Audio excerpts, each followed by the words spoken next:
Kalau manusia nanti pada hari kiamat ada beberapa golongan. Golongan yang pertama yang paling bahagia, mereka masuk surga tanpa hisab, nggak ada lagi timbangan amal. Ini adalah para nabi-nabi, ya. Kemudian para nabi dan rasul, kemudian masuk di dalamnya adalah para syuhada, orang yang mati syahid. Ini tidak ada lagi timbangan amal, karena sabda Nabi SAW tentang mereka, siapapun yang mati syahid maka diampuni semua dosanya. Kalau dia mati di darat kecuali hutangnya, kalau dia mati di lautan maka dimaafkan semuanya. Kemudian juga ada golongan tertentu yang Allah masukkan tanpa hisab. Mungkin memang karena dia adalah orang-orang yang siddiq atau tingkat kesolehannya sangat tinggi, selalu bertobat kepada Allah Subhanahu wa taala sehingga membuat memang tidak ada dosanya. Seperti kasus orang mukmin yang paling banyak menghadapi masalah-masalah di dunia. Di antaranya hadis Nabi SAW riwayat Bukhari Muslim, seorang mukmin diuji oleh Allah terus di muka bumi ini, di dirinya, di keluarganya, di hartanya, dari masalah ke masalah, dari masalah ke masalah, tapi dia bisa hadapi sampai dia bertemu dengan Allah bersama keluarganya, tidak tertinggal satupun dosa. Jadi bersih, tidak ada hisab. Ini golongan yang paling bahagia, dan semoga kita masuk insya Allah di sini. Yang kedua adalah golongan beriman masuk ke dalam surga tapi masih melalui proses timbangan amal. Ini dikarenakan mereka masih punya dosa-dosa yang dikerjakan, baik itu dosa dengan Allah Subhanahu wa taala secara langsung seperti orang berzina, ketinggalan sholat, ada ibadah-ibadah yang dia lalaikan, atau dia punya hubungan dosa dengan makhluk yang lain, punya masalah dengan manusia, pernah menggibah, pernah memfitnah, ada haknya orang lain yang dia ambil. Maka ini harus ada timbangan amal dulu. Kalau dia berhubungan sama Allah Azza wa Jal, langsung ditimbang saja. Dosa zina misalnya ditimbang, kalau amal baiknya lebih banyak daripada amal buruknya, otomatis lolos gitu kan. Tapi tetap melalui proses timbangan. Kalau berhubungan dengan dosa makhluk, maka dilihat, diselesaikan dulu urusannya sama makhluk itu. Kalau misal dia pernah menggibah, dia pernah memfitnah, maka dia harus selesaikan dulu itu, nggak bisa enggak. Orang-orang ini pada datang nuntut semua. Pada saat mereka menuntut, diambillah pahala-pahala orang ini sampai sudah selesai semua urusannya makhluk ini, baru kemudian dia ditimbang sisa amalnya dengan dosanya. Kalau lebih berat amalnya, lolos juga gitu. Amal solehnya maksud saya. Kalau amal buruknya lebih dominan, maka ini berarti masuk neraka dulu. Tapi ini golongan orang yang masih umumnya selamat, karena banyak amal solehnya. Mungkin antum pernah atau seseorang pernah menggibah orang, lupa. Mungkin dulu masih SMA, mungkin dulu masih baru balik, tapi kan sudah ada hisab. Terus kita lupa, nggak ingat lagi sudah. Makanya para ulama mengatakan sudah menjadi hal yang semestinya dilakukan oleh setiap muslim dan muslimah adalah meminta kepada Allah Azza wa Jalla agar jangan meninggal dari muka bumi ini, meninggalkan muka bumi ini dengan meninggal dunia tentunya, dengan mati, kecuali dia sudah terselesaikan urusannya sama semua makhluk. Di antara doa yang mulia itu kita ucapkan, ya Allah, ingatkanlah hambamu ini apapun yang berhubungan dengan haknya orang lain sebelum hamba meninggal dunia, dan mudahkan hamba untuk menyelesaikan. Mungkin utang, mungkin pernah ambil, mungkin pernah mukul, mungkin pernah ini, banyak hal kita nggak tahu gitu kan. Jangankan dengan orang lain, orang tua sama anak saja, atau anak sama orang tua, pada hari kiamat saling lari. Yauma yafirru mar'u min akhihi, pada hari itu orang lari dari saudaranya sendiri. Wa ummihi wa abi, dari ibunya dan ayahnya. Wa sahibatihi wa bani, dan pasangan hidupnya juga keturunannya. Likulli imri'in minhum yawma idzin sya'nun yughni, pada hari itu mereka pikir diri mereka sendiri masing-masing. Sampai nanti di mahsyar, di timbangan amal itu, orang tua lari dari anaknya, takut anaknya nuntut, ini ibu saya begini, ini ayah saya begini. Anak-anak juga lari dari orang tuanya, takut orang tuanya nuntut. Suami istri saling berlari, berpisah pada saat itu. Sampai Aisyah pernah bertanya sambil menangis, ya Rasulullah, apakah nanti pada hari kiamat kalian akan mengingat istri-istri kalian, mengingat kaum laki-laki gitu kan?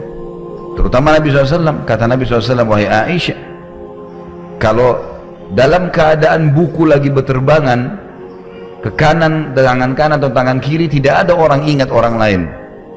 Begitu pula pada saat timbangan amal, gak ada orang yang ingat orang lain, yang dia pikir dirinya sendiri. Dan juga pada saat melewati sirat, sampai dia lolos atau tidak, ini dilupain semuanya, gak ada yang diingat sama dia. Dia yang penting bagaimana menyelamatkan dirinya. Jadi bukan hal yang ringan ini. Makanya seseorang harus meminta kepada Allah Azza wa Jalla agar diselesaikan seluruh urusannya dengan makhluk.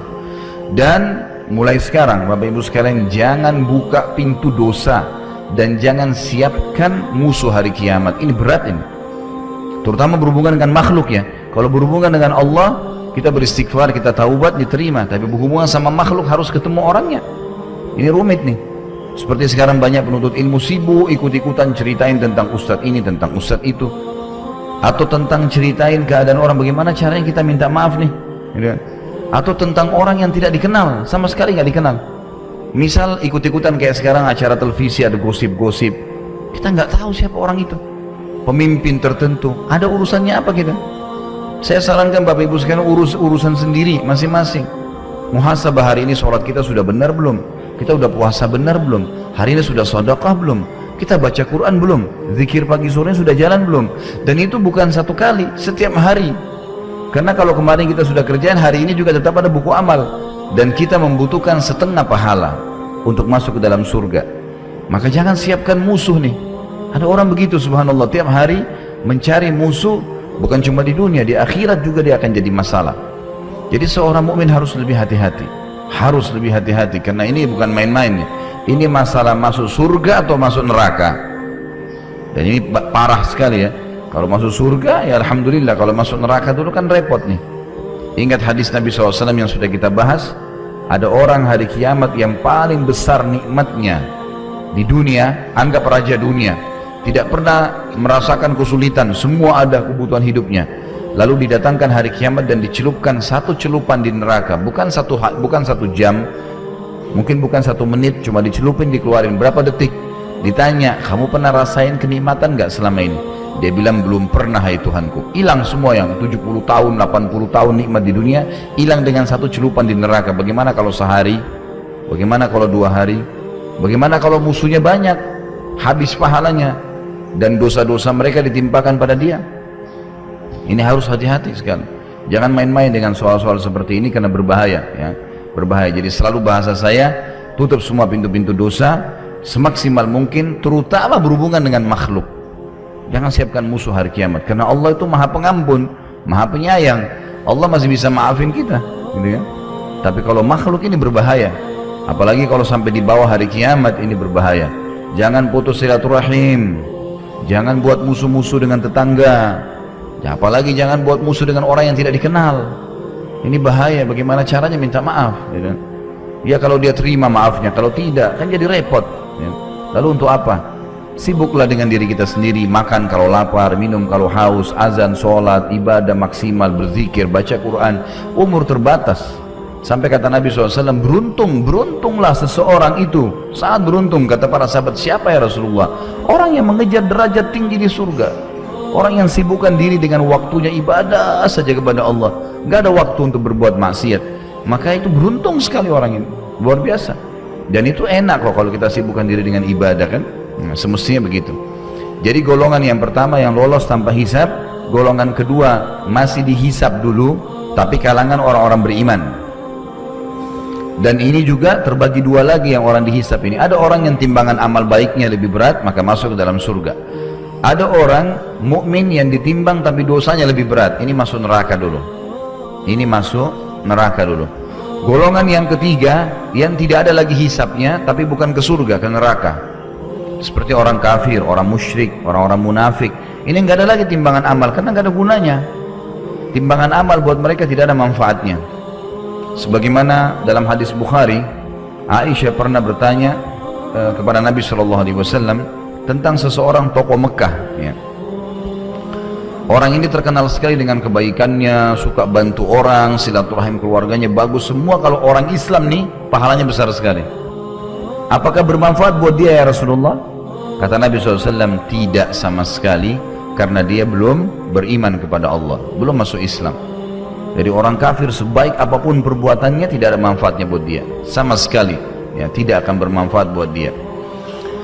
Maka ini golongan-golongan manusia nanti di timbangan amal pada hari kiamat. Tentu saja orang yang akan lewat di atas sirat ini adalah orang-orang yang akan lolos ke surga tanpa hisab, atau orang-orang yang akan lolos ke surga tapi dengan hisab, dan juga orang-orang yang akan masuk neraka dulu baru surga ya. Yang harus masuk ke neraka dulu, dia harus masuk ke neraka dulu tapi nanti jadi penghuni surga. Ini yang lewatin sirat. Kalau orang kafir, orang munafik, ini semua tidak ada sirat buat mereka. Mereka begitu dibuka pintu neraka, orang-orang lagi pada timbang amal, mereka sudah dijeblosin di neraka, udah nggak butuh hisab ini ya. Wa na'udzubillah, ini jangan sampai menjadi golongan yang ketiga, tapi kita targetnya adalah menjadi golongan yang pertama, yaitu orang-orang yang masuk surga tanpa hisab itu sendiri.